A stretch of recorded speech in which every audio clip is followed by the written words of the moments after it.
Rule 115, Rights of the Accused.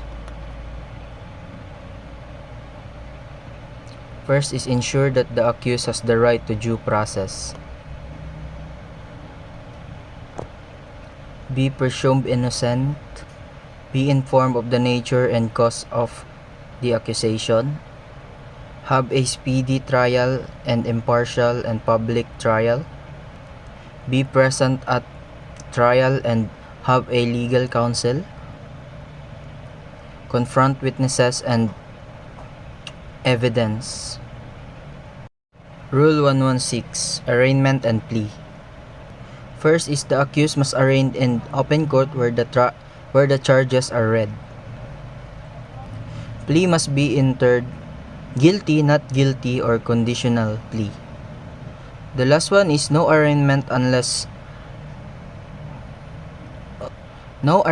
if the accused is not present at the trial, except allowed by the specific exceptions.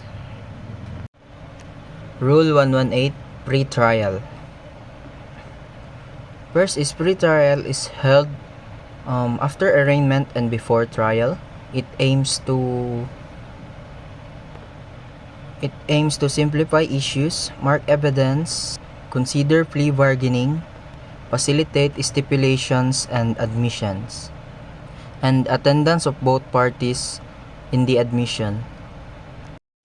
Rule 119, Trial. Rule 119 governs the conduct of the trial and then sets the presentation of evidence, prosecution then defense, allow demurrer to evidence, motion to defense if the evidence is insufficient, motion to dismiss rather, and then provide rules on trial in absentia. The last rule is Rule 120, the judgment. First is judgment must be written and state clearly. Second is accused must be convicted only if the evidence is beyond reasonable doubt. Acquittal and conviction must base solely on the evidence presented. That's all. Thank you.